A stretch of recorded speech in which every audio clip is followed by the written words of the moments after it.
Bună ziua, dragi prieteni! Mă bucur să vă salut în această zi și vreau să vă împărtășesc din cuvântul Domnului din Epistola către Romani, capitolul 14, versetul de la 7 până la 9.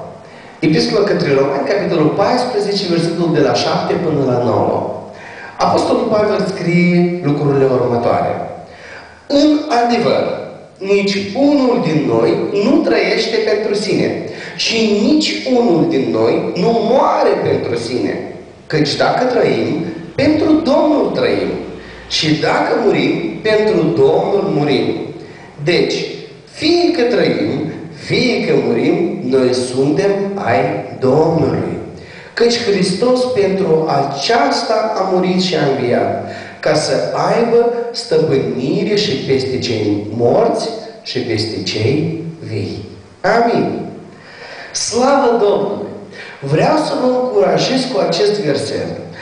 Aici Apostolul Pavel parcă face un rezumat, parcă ne arată pentru noi creștini unde este acest nivel de dedicare Domnului. Apostolul Pavel ne vorbește și ne spune cum ar trebui noi să trăim pentru Dumnezeu. Cum ar trebui să fie dedicarea noastră pentru Dumnezeu. Și vedeți, într-adevăr, Apostolul Pavel ne încurajează și ne spune să nu vă fie frică de moarte, nici de viață. Unii oameni le frică de moarte, pentru că nu sunt siguri ce se va întâmpla după moarte. Dar Pavel spune că voi nu sunteți așa. Voi știți ce se va întâmpla după moarte. Ce? Veți vedea pe Domnul. Și unii oameni le frică de viață. Nu știu cum să trăiască. Viața este grea. Circumstanțele, obstacole sunt grele. Da? Dar Pavel spune, voi nu spuneți așa. De ce? Pentru că dacă trăiți, pentru Domnul să trăiți. Dacă muriți, pentru Domnul să muriți. Pentru că fie trăim, fie murim, tot suntem ai Domnului. Noi suntem în mâinile lui Dumnezeu.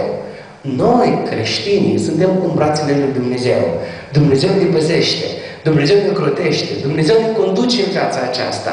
Și indiferent ce obstacole, indiferent ce circumstanțe, ce greutăți și poveri sunt în prejurul nostru, noi suntem siguri că întotdeauna suntem în brațele Domnului.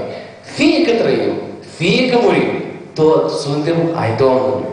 Și apoi, Apostolul Pavel ne descrie, ne deschide în versetul 9 această înțelepciune. Uitați-vă atent, căci Hristos pentru aceasta a murit și a înviat, ca să aibă stăpânire și peste cei morți și peste cei vii.